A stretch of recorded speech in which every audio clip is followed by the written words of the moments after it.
et à tous. Aujourd'hui, on va aborder la fonction de production à long terme. Après avoir présenté la production à court terme, aujourd'hui, on va aborder la fonction de production à long terme.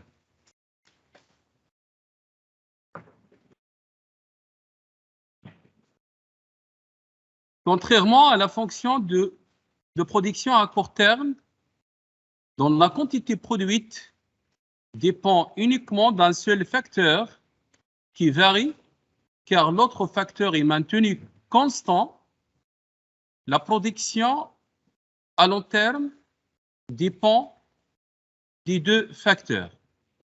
Dans le long terme, tous les facteurs de production varient. Tous les facteurs de production varient. C'est-à-dire le capital, le facteur capital maintenu constant à court terme devient variable à long terme car l'entreprise réalise des investissements, achète des installations techniques, des machines, des immobilisations pour augmenter leur niveau de production. Donc, à long terme, tous les facteurs de production varient. Ainsi, la production totale ou la quantité produite est en fonction de deux variables, travail et capital, qui varient simultanément. C'est-à-dire que l'entreprise peut utiliser de multiples combinaisons des facteurs ILCA pour réaliser différents niveaux de production. Pour un même niveau de production,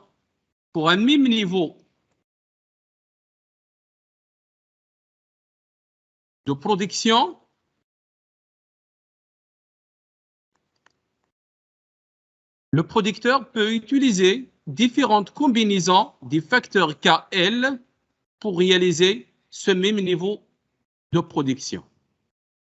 C'est-à-dire que le producteur peut utiliser soit moins de travail et plus de capital ou l'inverse. Donc, il existe de nombreuses combinaisons des facteurs ILCA pour réaliser un même niveau de production. Toutes les combinaisons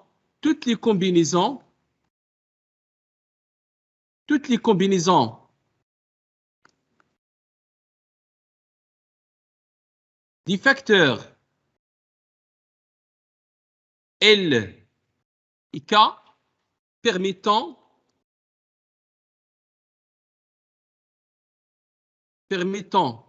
de réaliser le même niveau de production,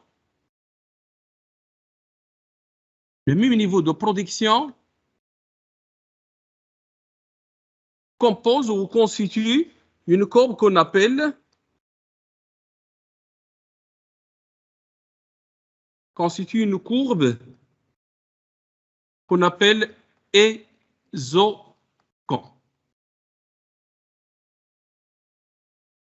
isoquant ou isoproduit.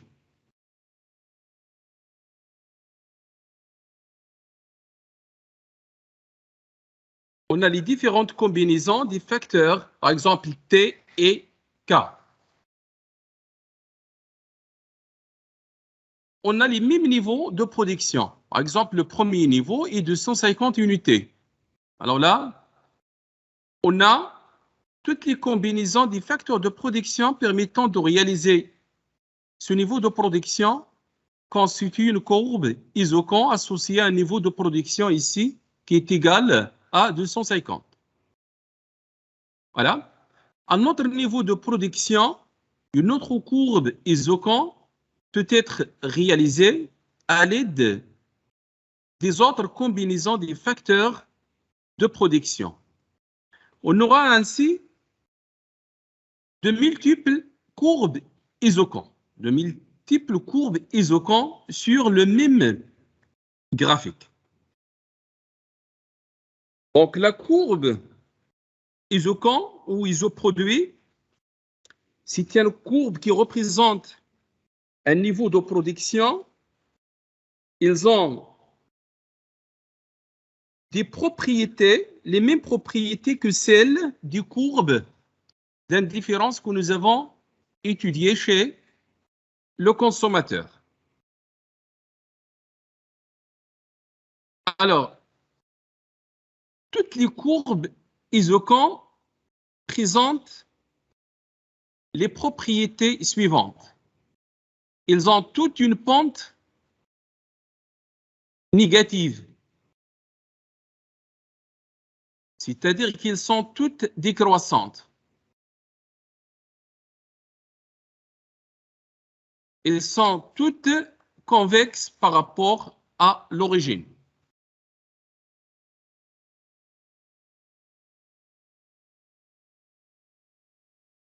Ne se coupe jamais, pas d'intersection entre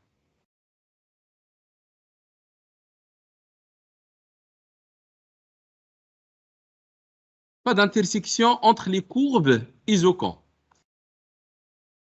Voilà, plus on s'éloigne de l'origine, plus le niveau de production associé est élevé. Alors, si on considère une autre courbe, en haut, il va représenter un niveau de production Q2 qui est comment par rapport au premier, un niveau supérieur, par exemple 150. Q3 est supérieur à Q2 et ainsi de suite. Donc, plus on s'éloigne de l'origine, plus le niveau de production est élevé. Voilà donc les principales propriétés des courbes Isocan. Alors, l'objectif de cette science, l'objectif pédagogique de cette science est de déterminer l'équilibre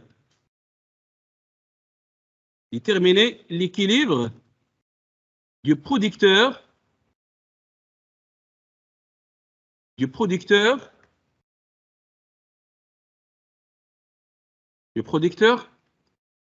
à long terme. Voilà donc l'objectif de cette science. Donc à la fin, vous devez être capable de déterminer la combinaison des facteurs LK que le producteur doit utiliser afin de maximiser son profit ou son niveau de production d'abord. Pour maximiser le profit, il faut produire le maximum possible, car le prix est donné ici. Alors, maintenant, on va voir un concept associé à la courbe Isocan. C'est celui du TMS. Donc, le TMST, le taux marginal de substitution technique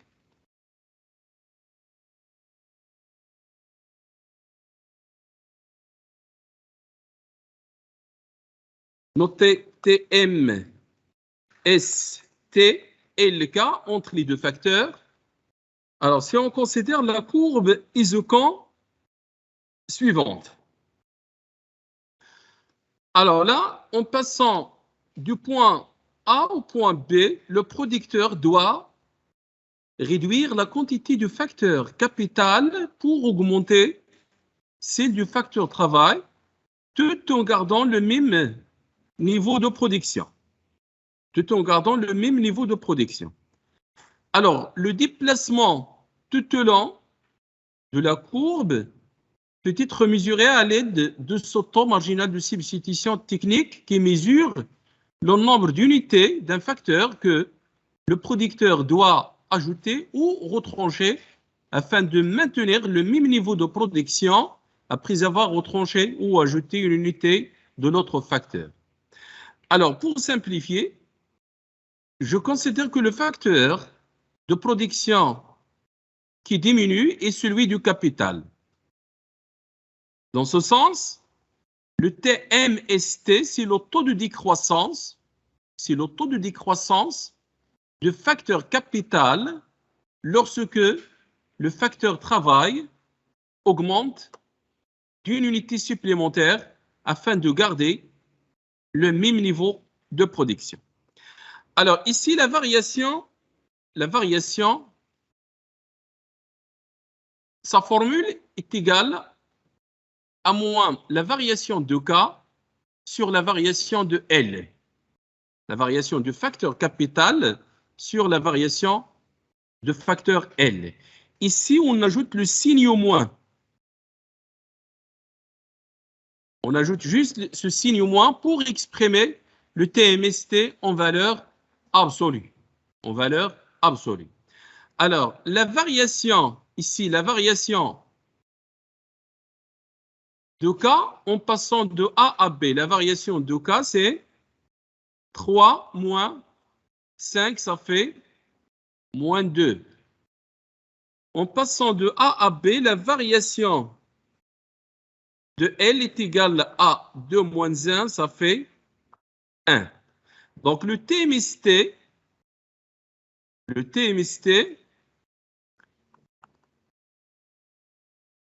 LK, si on met le TMST L, K ou L slash K, ça signifie que le facteur qui diminue est celui du capital. Le facteur qui augmente d'une unité est le travail.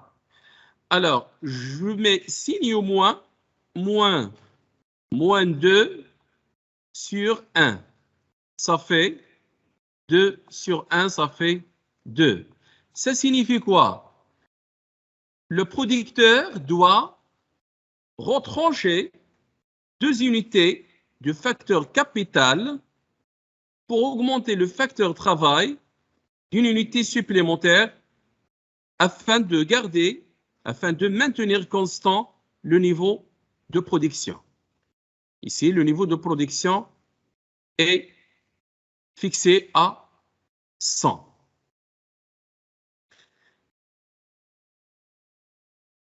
Alors donc, la première définition du TMST. Cette formule de la variation est utilisée dans le cas discret, c'est-à-dire quand on ne possède pas la fonction de production. On dispose uniquement des observations, des valeurs entre les différents points ou les différentes combinaisons qui composent la courbe d'indifférence. Si on a la fonction de production, si on a la fonction de production,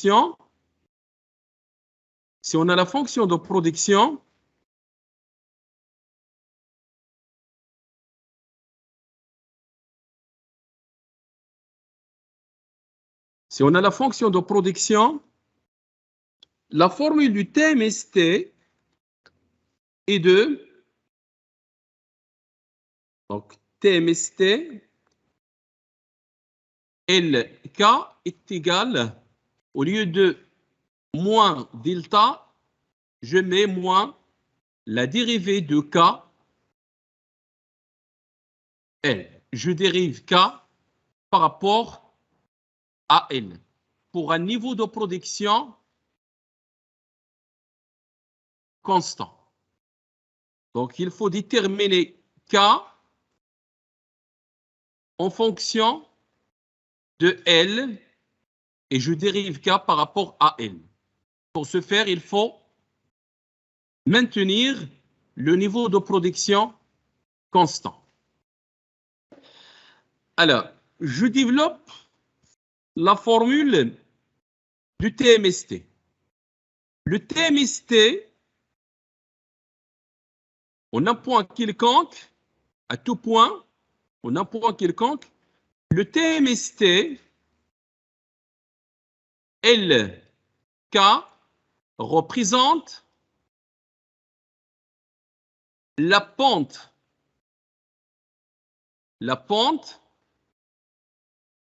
de la tangente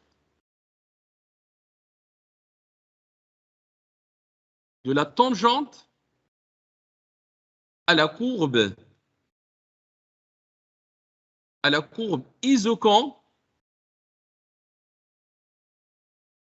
en un point quelconque. Alors, graphiquement, on a un point quelconque.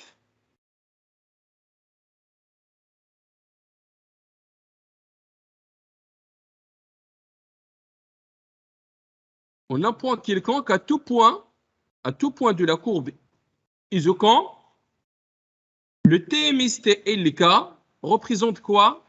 Représente la pente de la courbe tangente de l'isocon en valeur absolue. En valeur positive. C'est-à-dire, par exemple, ici au point A, voilà la tangente, au point A, je trace,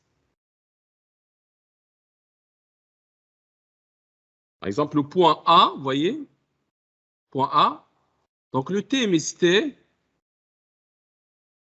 LK, il représente quoi? Il représente la pente de cette courbe, de cette tangente. Au point B, le TMST calculé au point B, il représente la pente de la courbe tangente à la courbe isocon à ce point B. Retenez cette remarque très importante, on va l'utiliser tout de suite dans la détermination de l'équilibre du producteur. Ce qu'il faut retenir à ce niveau-là, ce qu'il faut retenir est que le TMST calculé à tout point, à chaque point, le TMST calculé représente quoi? Représente la pente de la courbe tangente à la courbe à ce point, à la courbe isocon à ce point. Voilà. Mais avant de présenter la contrainte budgétaire, je développe la formule du TMST. Donc jusqu'à présent, la formule du TMST est celle de définition. Voilà, donc jusqu'à présent, le TMST LK est égal soit à moins la variation de K sur la variation de L, soit moins la dérivée de K par rapport à L si on a la fonction de production. Très bien. Alors, on peut développer cette formule, on peut déterminer une autre formule qui nous permet de déterminer le TMST à tout point de la courbe isocon.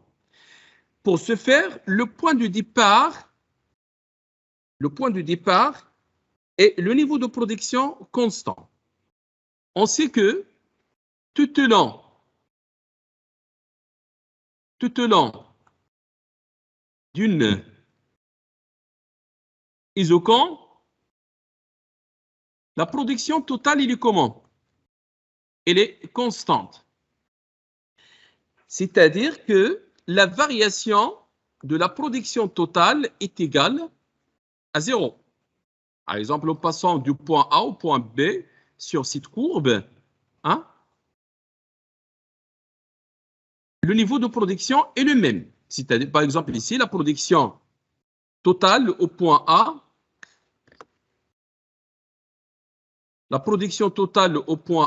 est égale à la production totale au point B est égale à 100. Et là, le niveau de production est 100. Donc, la variation de la production totale est égale à 0. Alors, en passant du point A au point B, donc il y a variation des facteurs de production. Il y a une diminution du facteur capital et une augmentation du facteur travail. C'est-à-dire que cette variation de la production totale s'explique par la variation des deux facteurs. Donc, la variation de la production totale est décomposée en deux variations. Variation de la production totale, elle est décomposée en deux variations. La variation de la production totale due à la variation du facteur capital et la variation de la production totale qui est due à la variation du facteur travail. À votre avis, en passant du point A au point B, la variation de la production totale due au facteur capital, il est comment?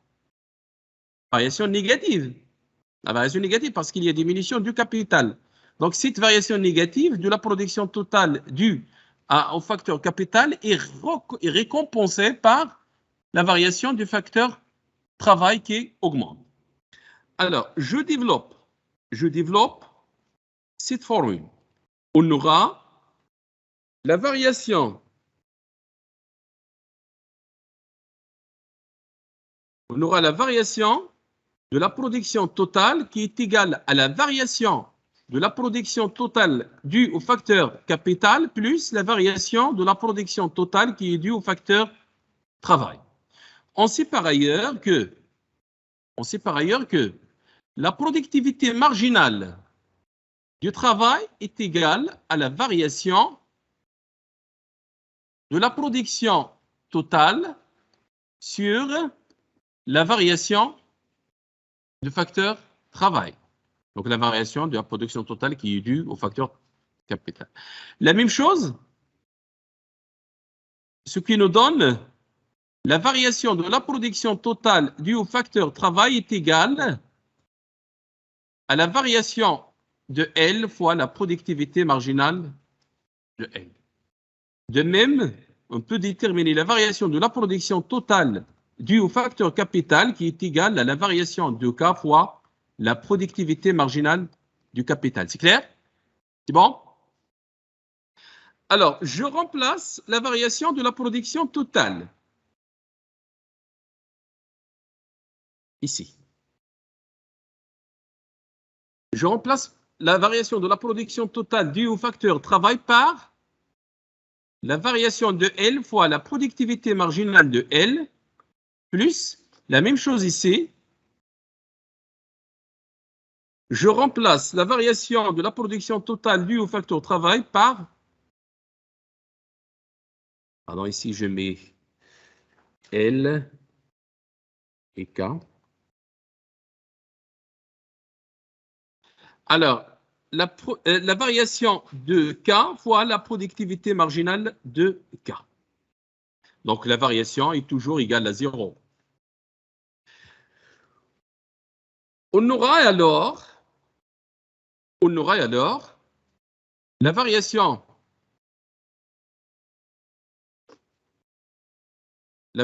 de L fois la productivité marginale de L qui est égale à moins la variation de K fois la productivité marginale de K. Équivalent à moins la variation de K sur la variation de L qui est égale à la productivité marginale de L sur la productivité marginale de K. À quoi est égal moins la variation de K sur la variation de L? Donc, le TMST LK est égal à, voilà, soit à moins la variation de K sur la variation de L que l'on peut déterminer également en utilisant les productivités marginales, le rapport des productivités marginales. Si on a la fonction de l'utilité, la fonction de la production totale, pardon, donc on peut utiliser la dérivée.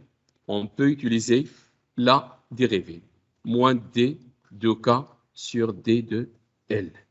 Là donc la formule du TMST.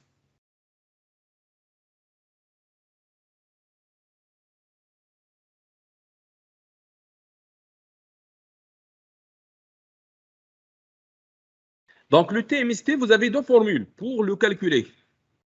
La formule de définition, moins delta K sur delta L, ou moins la dérivée de K sur D de L, ou le rapport des utilités marginales.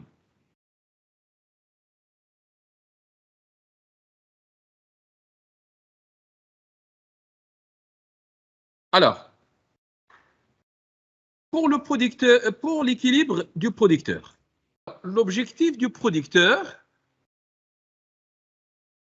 est de maximiser la production totale qui est en fonction des deux variables L, K. Toutefois, il doit respecter sa contrainte du coût. Le coût total de production est égal à la quantité de facteurs travail utilisé fois le prix du travail plus la quantité du facteur capital fois le prix du capital. C'est clair? Voilà donc le programme, les deux éléments constituent le programme du producteur. Le programme du producteur qui cherche à maximiser. Alors, la fonction de la production est représentée graphiquement, FLK est représentée graphiquement par la courbe Isocan. Clair? Maintenant, on va représenter graphiquement, représentation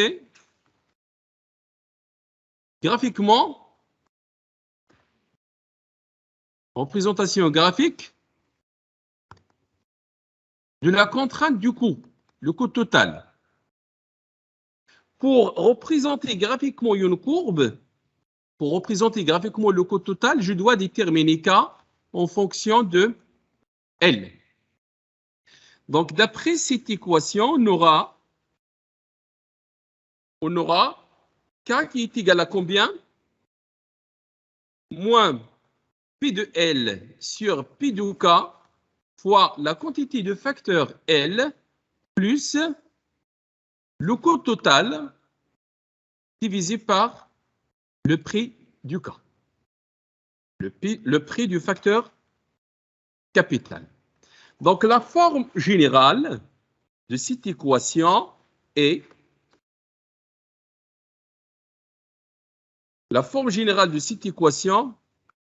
K fois AL plus B. Fois A, K est égal à L plus B. Avec A est égal à moins P de L sur P de K et B est égal au coût total, le budget consacré à la production sur P de K. L'allure ou la forme de cette courbe s'appelle la courbe d'Izuku. Cette courbe, elle s'appelle la courbe d'Izuku. La première courbe représentant le niveau de production s'appelle courbe Isocan. Celle représentant le coût total s'appelle Izuku. C'est clair? Elle, c'est la quantité du facteur travail. K, c'est la quantité du facteur capital. P de L, c'est le prix du travail. P de K, c'est le prix du K. De chaque une. L'allure ou la forme de cette courbe, donc c'est une droite qui est comment? Une droite, sa pente, elle est comment? Voilà, décroissante, c'est une droite décroissante avec la pente est égale à combien? Moins P de L sur P de K. Pente en valeur absolue, donc c'est P de L sur P de K. Puisqu'on a déterminé la pente de la courbe Isocan en valeur absolue, on va déterminer également celle d'Isoku en valeur absolue. Graphiquement, donc pour représenter une courbe linéaire, il faut déterminer deux points. On va déterminer les points extrêmes.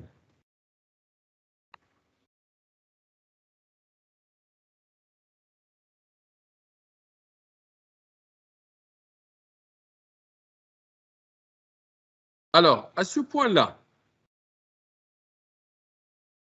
K est égal à combien à ce point-là?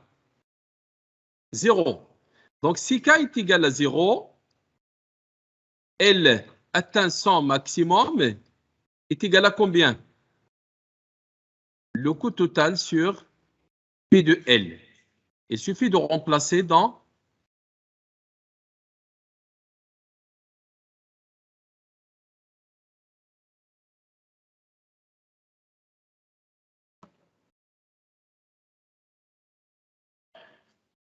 Alors là, vous avez le coût total. Si vous remplacez K par 0, vous aurez coût total qui est égal à LP de L. Donc, L est égal à coût total sur P de L.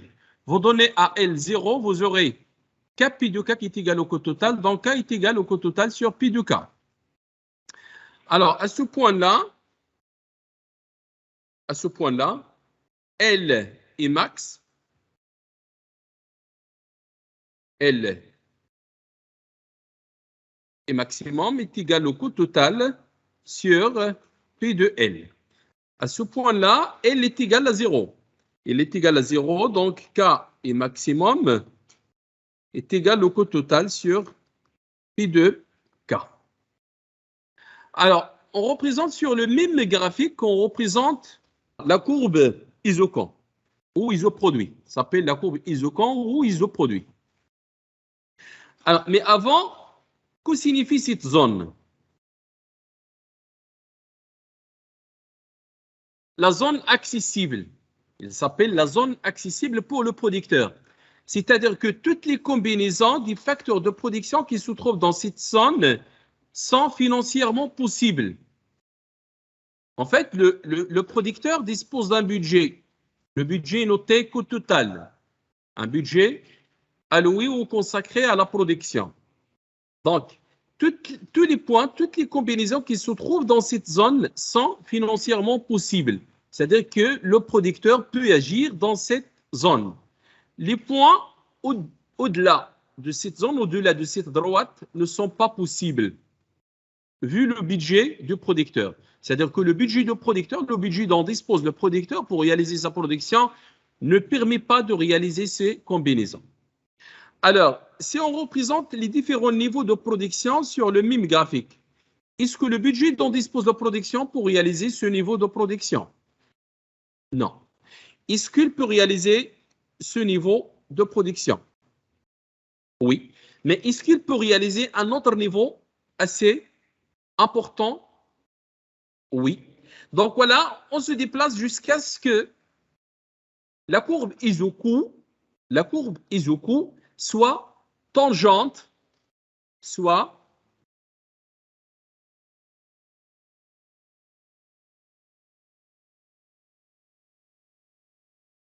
tangente à la courbe iso-coût. Donc l'équilibre du producteur est ce point-là. Donc là, l'équilibre du producteur. C'est le point de tangence, entre la courbe isoquant et iso-coût. C'est bon? Très bien.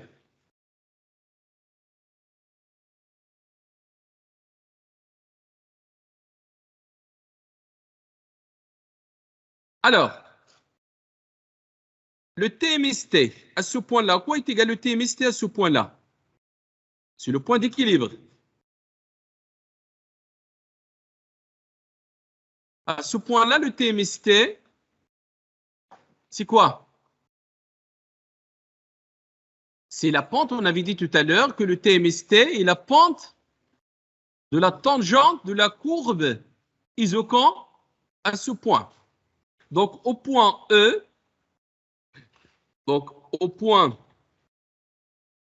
c'est-à-dire au point d'équilibre, le TMST, c'est quoi? C'est la pente de la tangente. La tangente ici, ce n'est rien d'autre que l'iso-coût. La pente, le TMST, c'est la pente de la tangente qui est l'iso-coût.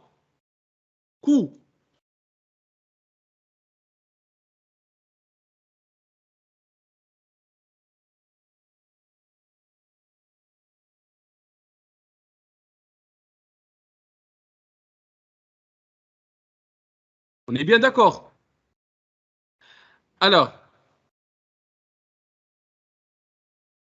on a la formule du TMST. Et on sait par ailleurs à quoi est égale la pente que nous avons déterminée tout à l'heure. En valeur absolue toujours. Très bien. Donc, on a TMST.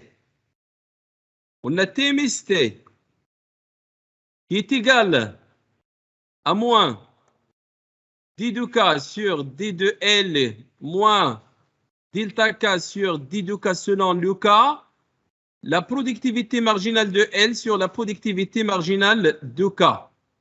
Mais on ajoute, on sait par ailleurs que le TMST est la pente de la tangente. La tangente à ce point-là est l'isocoup. La pente de l'isocoup selon son équation est parfaite. Eh bien. Par ailleurs,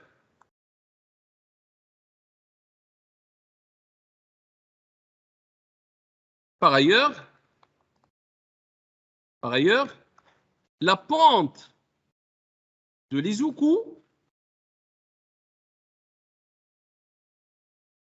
est en valeur absolue et P de L sur P de K, en valeur absolue bien sûr.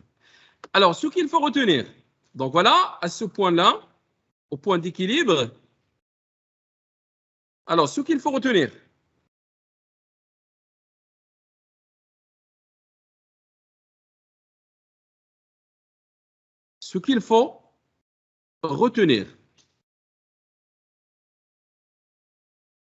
donc au point d'équilibre,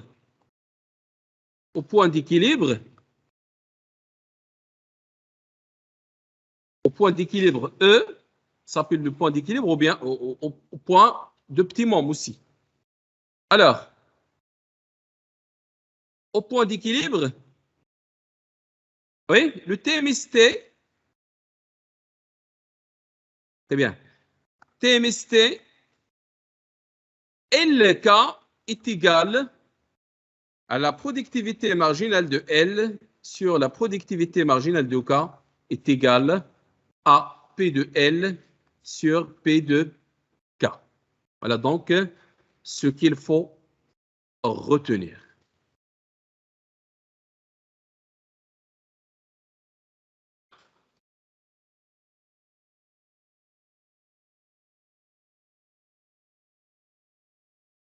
Donc, pour déterminer l'équilibre du producteur, le point de départ est le TMST. De manière générale, le TMST est égal au rapport des productivités marginales. Productivité marginale de L sur productivité marginale de K. Puisque, à tout point, le TMST représente la pente de la tangente, à ce point, la tangente de la courbe isoquant au point d'équilibre est la courbe isocoup. Et puisque la pente de la courbe isocoup est P de L sur P de K en valeur absolue, P de L sur P de K, donc P de L sur P de K est égal au TMST qui est égal à la productivité marginale de L sur la productivité marginale de K. C'est bon? Alors, application. Exemple d'application. Soit un producteur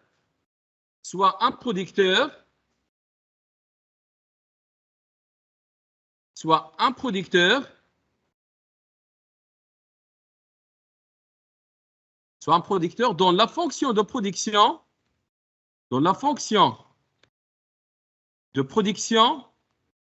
est production totale ou la quantité est une fonction LK qui est égale à L au carré fois K.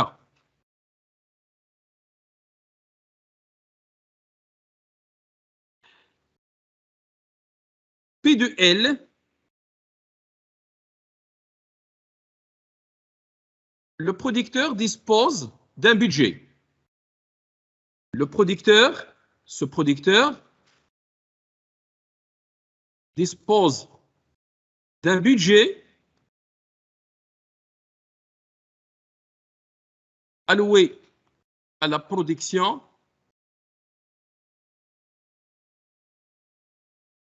est égal à Notez coût total est égal à 72.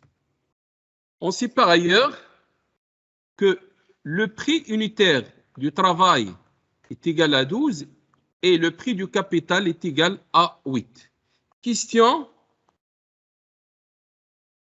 déterminer l'équilibre. Déterminer l'équilibre de ce producteur.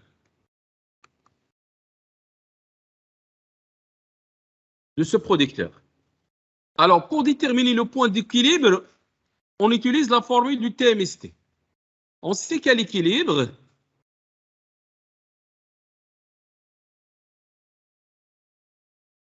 le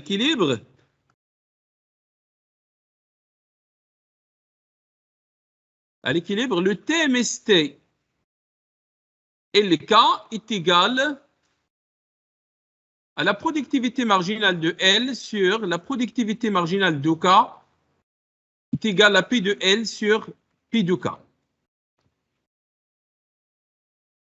Alors, pour résumer la solution,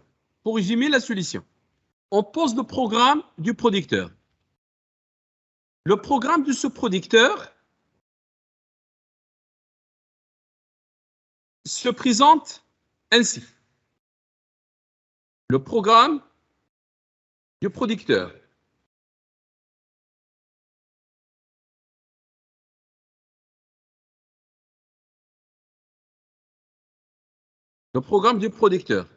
Donc, l'objectif est de maximiser sa fonction de production. La production totale est le K qui est égal à L au carré fois K. Sous la contrainte du coût total qui est égal à L P de L plus K P de K.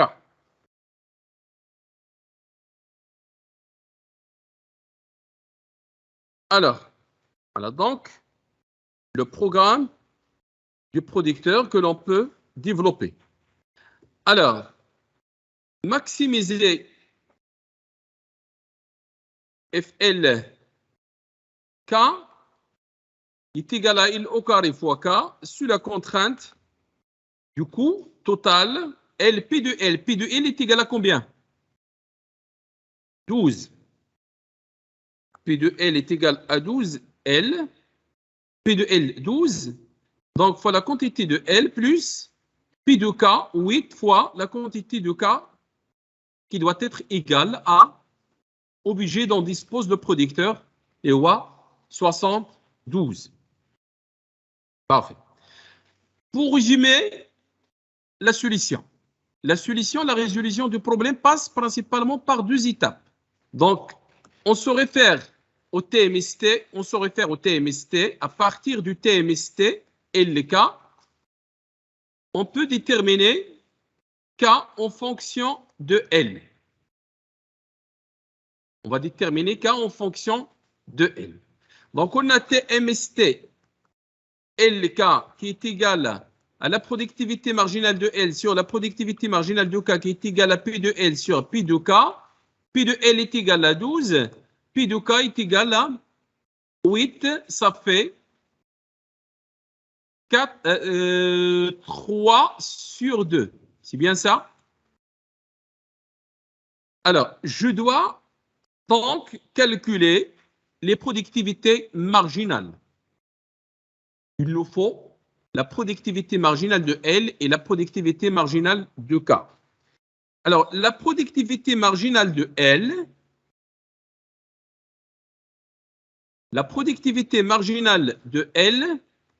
c'est la dérivée de FLK. On a la fonction de production ici par rapport à L. Et on considère K comme étant constant. Donc, la dérivée de L par rapport, la dérivée de F de la fonction par rapport à L, c'est la dérivée de L au carré fois K par rapport à L est égal à 2L fois K. Donc, la productivité marginale de L. Pour la productivité marginale de K, pour la productivité marginale de K, la même démarche, c'est la dérivée de FLK par rapport au facteur capital. C'est D de L au carré fois K par rapport à K, ça fait combien? L au carré. L au carré. Par conséquent, le TMST LK est égal, la productivité marginale de L, c'est combien? Voilà, donc c'est de L fois K sur L au carré qui est égal à P de L sur P de K qu'on a déjà calculé, ça fait 3 sur 2. 3 sur 2. Ce qui vaut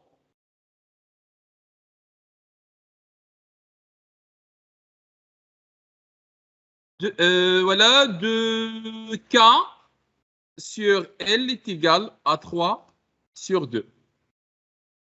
On aura alors 4K qui est égal à 3L, ça fait K est égal à 3 quarts L.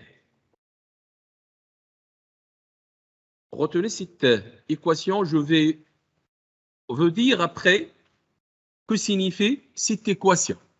C'est une équation très importante. On va y revenir dans la séance suivante lorsqu'on va étudier les rendements d'échelle. Retenez cette équation. Alors, deuxième étape. Dans la deuxième étape, on va remplacer K par son expression, les watts 3 quarts L, dans la contrainte. Dans la contrainte 12 L plus 8K qui est égal à 72. On aurait alors 12L plus 8, donc K, voilà, fois 3 quarts L est égal à 72. Voilà, vous voyez?